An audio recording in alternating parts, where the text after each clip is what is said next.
The sun was sliding down behind the river, leaving the sky bruised with orange and violet. We were crawling over the bridge, bumper to bumper, the kind of traffic that makes you wonder if time itself has stopped. My hands rested tight on the steering wheel, fingers stiff from the slow crawl. On my right, my mother had dozed off again, her chin tilted toward her chest, gray hair spilling forward, lips parting with each shallow breath. She looked fragile in that light, like if I touched her shoulder, she might vanish into smoke. In the back seat, my son was unusually quiet.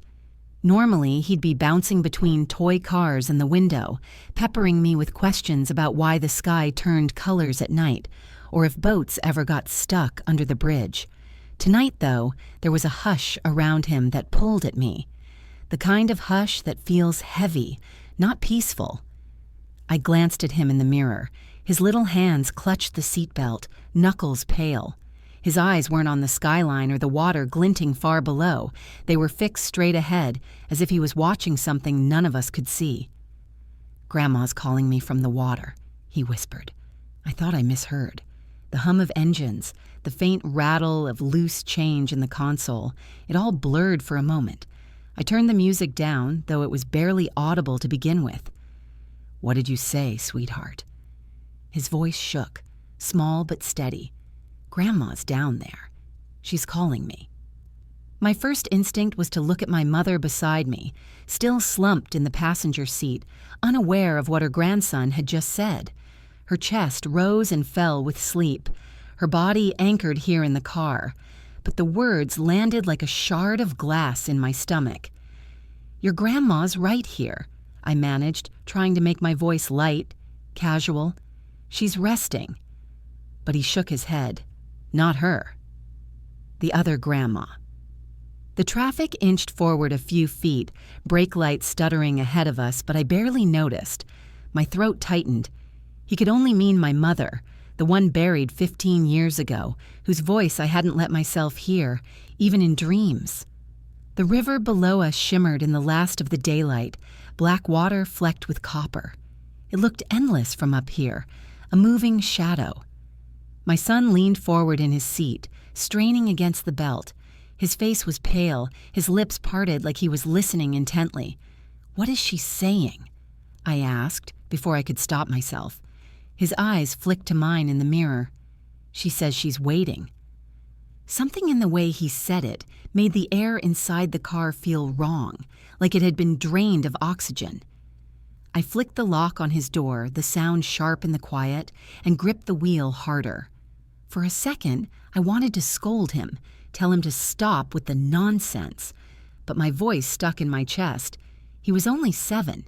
He didn't know the stories, the arguments, the rifts between me and my mother that had never healed. He didn't know how water had always been the wedge in our family, her warnings, my defiance, the accident that sealed her fate. And yet here he was, whispering to the river like he had inherited her secrets. I forced myself to glance at my mother in the passenger seat again. She stirred, muttered something, then settled back into sleep.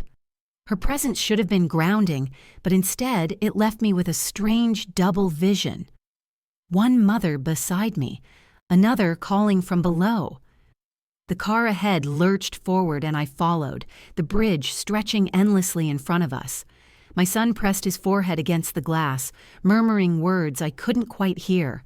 Every instinct screamed to reach back, to pull him away from that window, to keep him tethered here with me.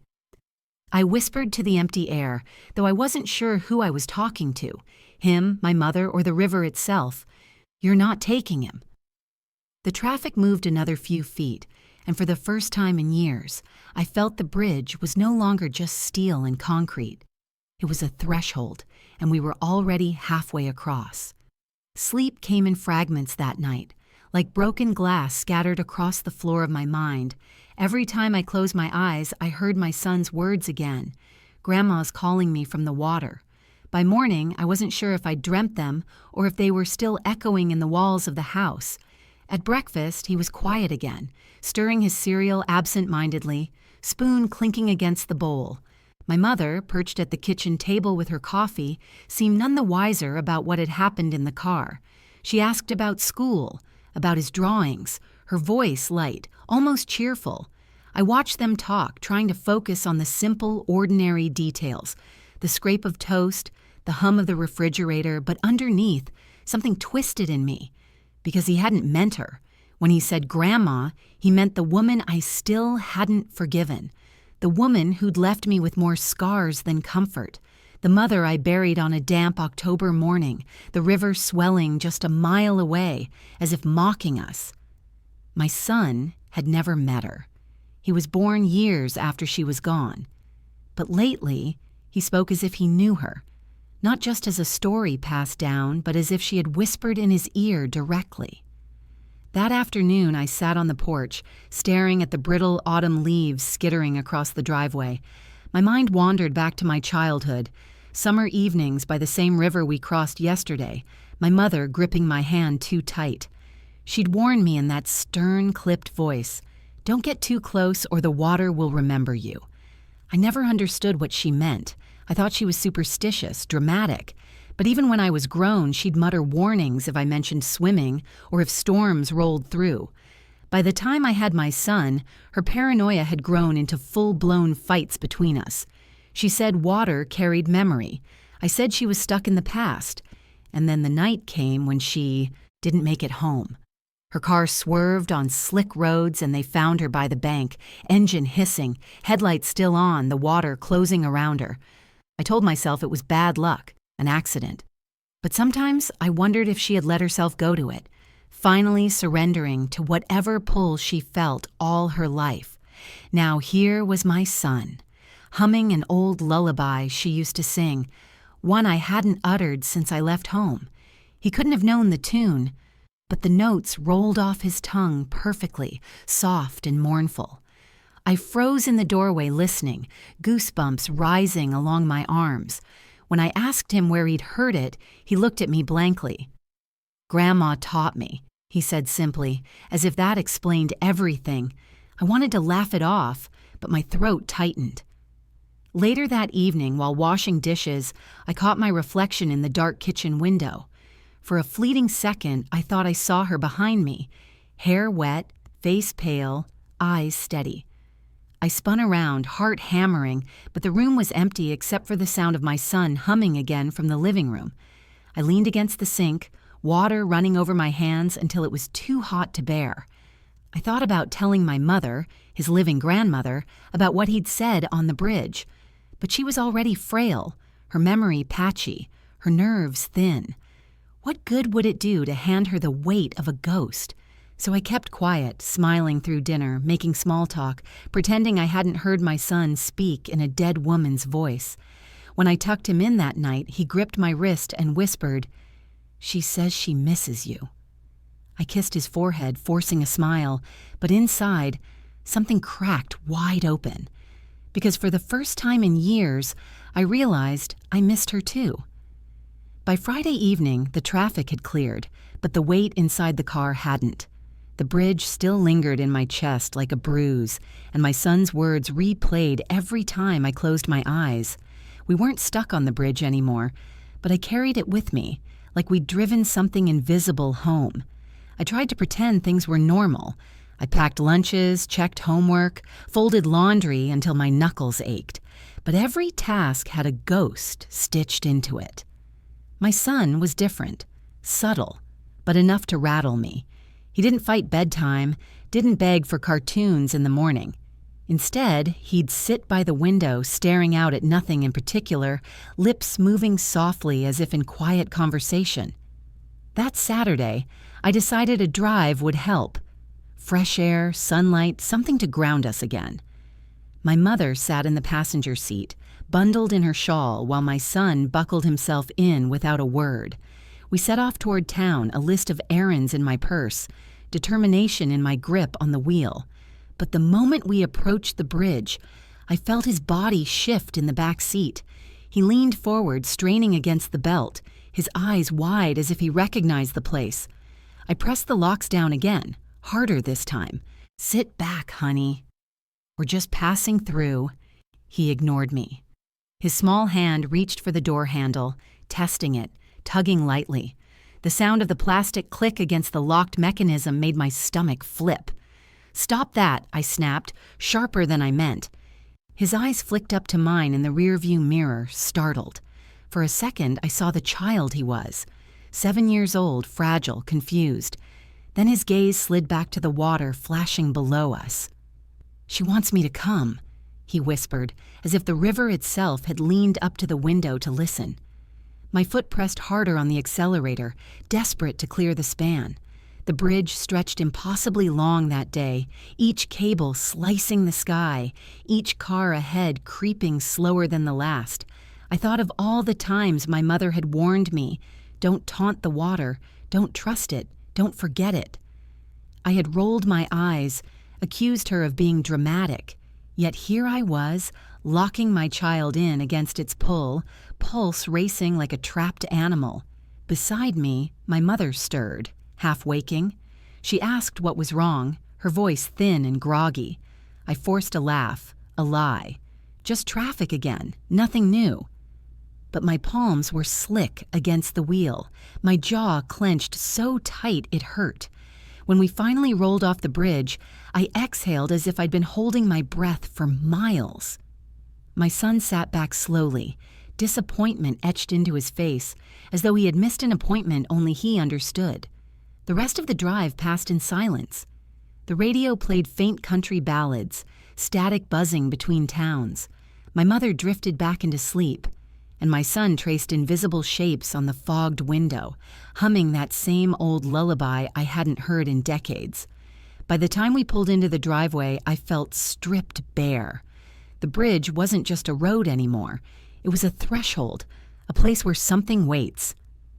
That night, after everyone else was asleep, I stood at the kitchen sink, staring at the glass of water I'd poured and left untouched. The reflection of the overhead light rippled across its surface, small waves trembling with every shift of my hand. I whispered aloud, though the house was empty and dark, "You already took her. You're not taking him too." The words sounded ridiculous in the quiet, but I meant every one. Nights became the hardest. I used to treasure them. The quiet after my son was asleep, the hum of the fridge, the sigh of the house settling. But now, darkness didn't bring rest. It brought whispers. It started small. A low murmur in the hallway, the creak of a floorboard where no one stood. I'd wake to the faint melody of a song drifting from my son's room. At first, I thought he was dreaming aloud, the way some children talk in their sleep. But when I pushed his door open, he'd be sitting upright in bed, eyes open, mouth shaping the same lullaby my mother used to sing. He shouldn't have known it. I hadn't sung it in years. I'd buried that tune with her, or so I thought. Hearing it rise again in his soft voice made my chest tighten until it hurt.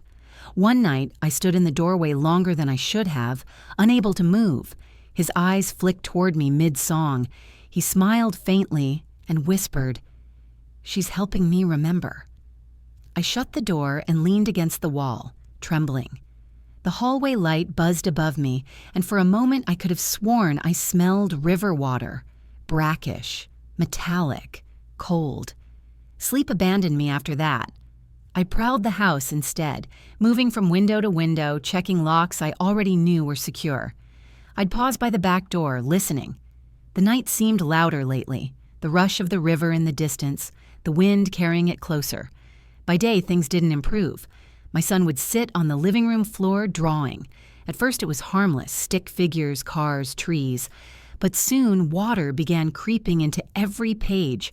Blue lines snaking through, bridges looming, dark waves swallowing figures whole. When I asked him what he was drawing, he'd look at me with solemn eyes and answer simply, "Where Grandma lives now." At school, his teacher pulled me aside.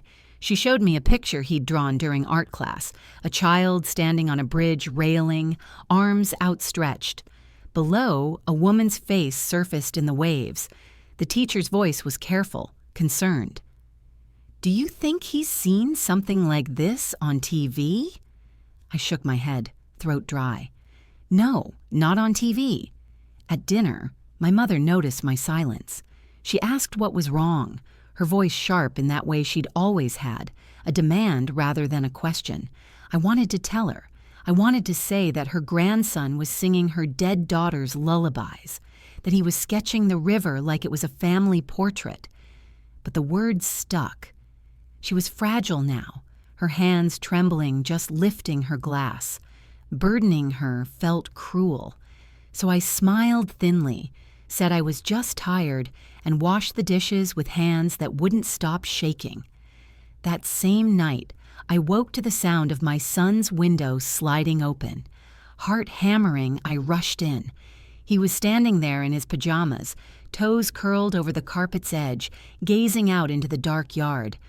The air was cold, damp, carrying the faint roar of the river even though it was miles away.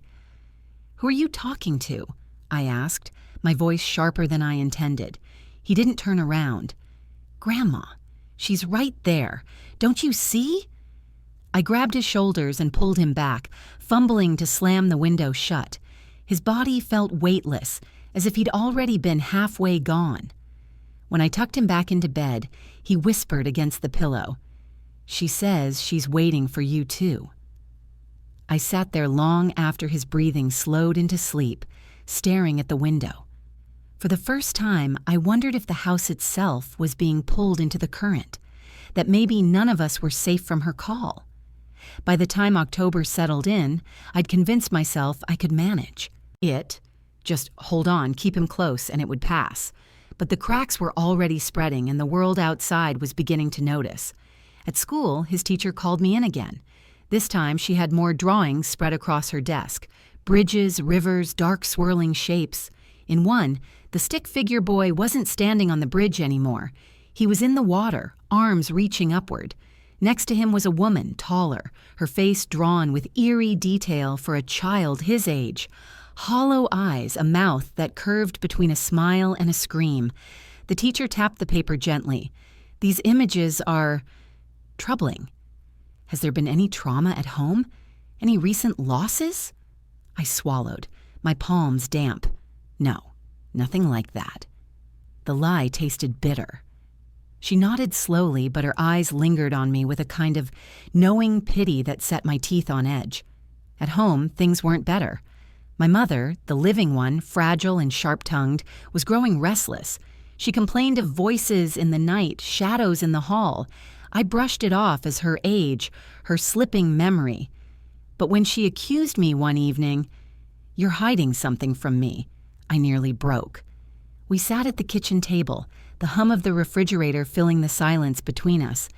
She was staring at me like she used to when I was a girl, demanding the truth I couldn't give. "What could I possibly be hiding?" I said, my tone colder than I intended. Her hand trembled as she reached for her mug. "Don't let the water take him," she whispered, almost too softly to hear. The words pierced me. She didn't know about the drawings, the whispers, the window opening in the night. And yet she knew. Maybe she always had. Our arguments grew sharper after that. Every time my son hummed one of those lullabies, her eyes would flick toward me, full of accusation as if I'd summoned it, as if this was my fault. The isolation deepened. I stopped answering friends' calls, stopped going to church on Sundays. At the grocery store, I caught neighbors whispering when my son trailed behind me, muttering to himself, hands tracing the air like he was following invisible currents. One woman leaned toward another and said, "That boy gives me the chills." I pretended not to hear, but the words lodged in me like splinters. One afternoon, his teacher sent home a note. "We're concerned about his focus and well-being. Please consider seeking professional support." I folded it neatly, tucked it into a drawer, and pretended it didn't exist. Because what doctor could explain a child knowing the songs of the dead? What therapist could tell me how to keep the river from calling his name? But denial doesn't hold forever. It cracked on a Tuesday night when my son came into the kitchen clutching a piece of paper. "Grandma showed me how," he said proudly, handing me the drawing. It was our house, drawn in shaky lines. The windows dark, the roof sagging, and behind it, a wave rising taller than the house itself, curling forward as if about to swallow everything. I pressed the paper flat on the counter, my hands shaking. "Who showed you?" "I told you," he said simply. "Grandma." I stared at him, heart pounding, words trapped in my throat. I wanted to deny it, to tell him it was just his imagination. But when I looked into his eyes, I didn't see a child making things up. I saw certainty, the same certainty my mother used to carry when she warned me about the water. That night, after he was asleep, I sat alone at the table. The house was silent except for the faint drip of the faucet. I pulled the note from his teacher out of the drawer and read it again, the letters swimming in my vision. "Please consider seeking professional support." But I knew this wasn't something a stranger could fix. This was family. This was inheritance. And the river doesn't let go easily.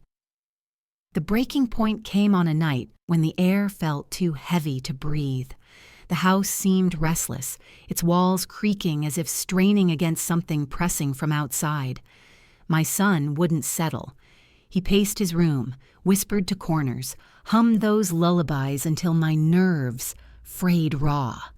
Finally, near midnight, he tugged on my sleeve and said in a calm, steady voice, "She's waiting tonight.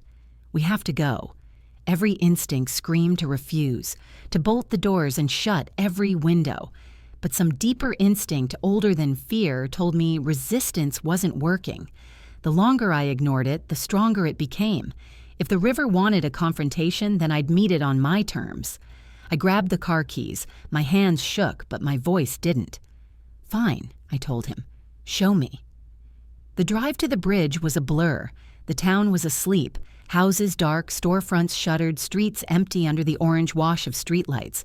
My son sat in the back, quiet, almost serene, like a passenger who already knew the destination. As we neared the bridge, the air shifted. The wind picked up, carrying a smell that didn't belong, wet earth, rust, and something briny, as if the sea had crept inland. My stomach knotted, but I pressed forward, headlights slicing the dark. We rolled onto the span, steel cables stretching above like the ribs of a beast. The river below churned, restless, reflecting the moonlight in broken shards. My hands tightened around the wheel. "Stop," my son whispered. I braked in the middle of the bridge. No cars behind us, none ahead, just silence and the endless rush of water below. He leaned forward, eyes wide, pupils dilated. His lips moved, but the voice that came out wasn't entirely his. It carried a cadence I recognized instantly, though I hadn't heard it in 15 years. My mother's. "You never listened," he said, or she said through him. "You mocked what you didn't understand. And now he hears me, when you will not." The words hollowed me out.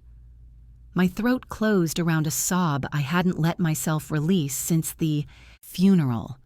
I wanted to shout that she had left me with nothing but fear, that her warnings had poisoned my childhood, that she had never trusted me to live my own life. But what came out was a plea. "Please," I whispered into the dark. "He's just a child. Don't take him." The wind howled through the cables, a sound like voices rising all at once. My son's small hands pressed against the window, palms flat as if answering a call. The car shuddered in a sudden gust, and I panicked, reaching back to grip his arm. His skin was ice cold, his eyes glassy. "Let him go," I begged the night, begged her, begged the river. "If you need someone, take me." Not him. The headlights flickered, a stutter of electricity. For a moment I thought I saw her shape in the water below. Hair streaming, face pale, arms reaching upward. My chest constricted with something between terror and longing. Memories tore through me. Her hand clamping mine too tight as a child. Her warnings, her anger, and, buried deeper, her love, her lullabies. The warmth that existed before fear consumed her. I had spent years pretending I didn't miss her. But now, on this bridge, I couldn't lie anymore. "I'm sorry," I choked out, "for hating you, for leaving things broken, but you can't have him. He's not yours." For a heartbeat, the world stilled.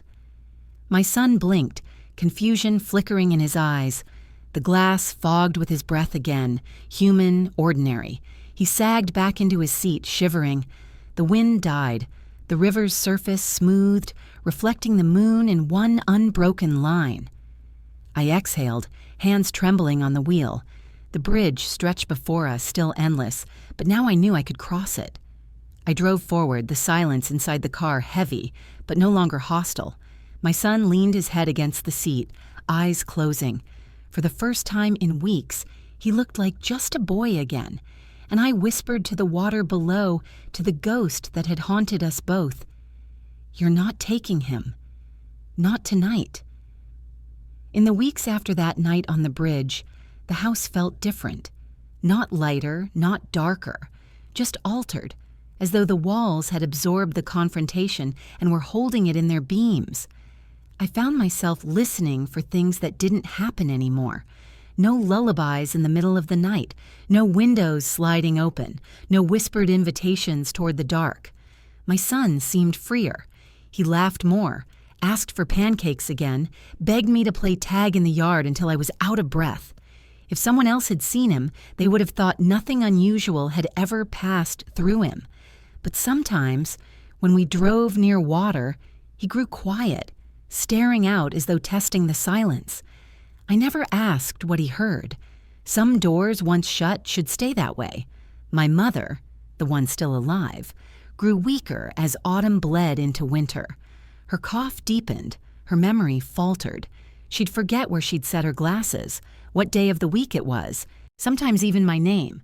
But in her clearer moments she would reach for my hand with surprising strength and murmur, "You kept him safe." I never asked how she knew.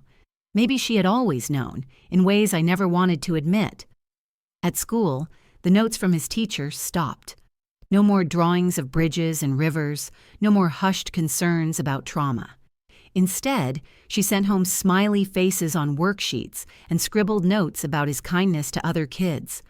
I pinned each one to the fridge like proof that normalcy had returned, though I knew it was a fragile kind of normal, like glass set on the edge of a table, one wrong move from shattering.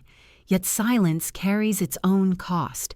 In pushing the experience down, in refusing to talk about what really happened, I began to feel its weight pressing harder on me. Nights were still restless. I'd lie awake, hearing only my own pulse, replaying the moment when I thought I saw her face in the water. Sometimes I wondered if I had made it all up, if grief had played a trick on me through my son. Other times, I was certain she had been there, every word he spoke, carrying her breath. The uncertainty gnawed at me. Was my son safe because I'd faced her, or because she'd chosen mercy? Would she linger, waiting for another chance, another opening? One afternoon while folding laundry, I caught him humming softly. Not the lullaby, thank God, but a different tune, one I didn't recognize. My stomach dropped anyway. I asked where he'd learned it. He looked up with wide eyes, blinking, and shrugged. Nowhere. Just in my head, I smiled, but the unease clung to me long after. Sometimes I thought about telling him the truth when he was older, about the grandmother he never met, the warnings I ignored, the way she'd clung to fear of the water until it claimed her. But another part of me recoiled at the thought. Why pass down a legacy of dread? Why bind him to the same weight I'd carried all my life? So I kept silent. I folded shirts, cooked dinners, signed permission slips. I told myself he didn't need to know. But silence is its own inheritance. He would grow up feeling the undercurrent of something unspoken, the way I had grown up under my mother's warnings. And maybe, one day, he'd ask. For now, though, I watched him sleep peacefully, his chest rising and falling with the steady rhythm of a boy unburdened. I sat beside his bed longer than I should have, my hand hovering just above his hair, afraid to touch, afraid to disturb the fragile calm. Down the hall, my mother coughed in her sleep, fragile and fading. Generations in one house, tied together by what was said and what was never spoken. And I wondered, Not for the first time, whether survival was measured in the silences we carried or in the courage to break them. Winter thinned into spring before I gathered the nerve to return to the river alone. I left before dawn, the sky still bruised with shadow, frost edging the grass. The roads were quiet, my son asleep at home under my mother's care, unaware I was slipping back to the place that had nearly swallowed us whole. The bridge loomed in the distance, steel bones cutting across the pale horizon. My hands tightened on the wheel as I drove onto it, the hum of tires against concrete echoing like a heartbeat. The water below was calmer than that night, smooth and silver in the weak morning light, but I knew better than to trust its surface. I pulled over halfway across, hazard lights blinking in the empty dawn. For a long moment I stayed inside, palms pressed against the steering wheel, breath fogging the glass. Then I opened the door and stepped out, the cold air wrapping around me like a shroud. The river stretched endlessly beneath, its current pulling towards some place I couldn't see. I gripped the railing, knuckles white, and let the silence settle. "Are you here?" I asked softly, not sure if I wanted an answer. The wind rose, brushing my hair back, carrying with it that faint, brackish smell. I closed my eyes. For a moment, I felt her beside me, the same presence I had sensed in my son's voice, in the shadows of our home. My mother. I thought about the way she had raised me, love tangled with fear, warnings sharp enough to cut. I thought about how I had resisted her, mocked her, and carried resentment even after her body was lowered into the ground. But I also remembered her lullabies, the warmth of her hand when I was small, the stubbornness we both shared like a mirror neither of us wanted to look into. "I'm done fighting you," I whispered, "but you can't have him. He's mine to raise, not yours." Not the river's. My words drifted into the morning air, carried over the water. The current below shimmered, a ripple catching the light. Maybe it was coincidence. Maybe it was acknowledgement. I didn't need to know which. I leaned on the railing until my fingers went numb. For the first time in months, I felt steady. Not safe, not whole. Just steady, like I could hold my ground against whatever shadows lingered. When I finally turned back toward the car, the world felt quieter. My son would still carry pieces of this, the way children always carry pieces of what we can't explain. But I had faced it. Faced her. And maybe that was enough. Back home, the house was still. My son was curled in his blanket, breathing evenly, a faint smile on his lips. My mother dozed in her chair, her face softened in sleep. I stood there in the doorway, watching them, and felt a fragile peace settle over me. Not a promise that everything would be fine, just the knowledge that I could go on. And now, sitting here, telling you all this, I wonder if you've ever felt a pull like that. A voice from the past tugging at you, whispering through the things you love most. Maybe you've ignored it. Maybe you've given in. Or maybe, like me, you've stood on the edge and said, "Not this time." If you've listened this far, thank you for sharing the weight of it with me. I'd like to know where you're hearing my story from. What town, what city, what stretch of road. Because sometimes, when we name the place we stand, it's easier to hold our ground. And if this story touched you, stay with me. There are more stories, more nights, more voices to face together. Until then, be careful near the water. It remembers.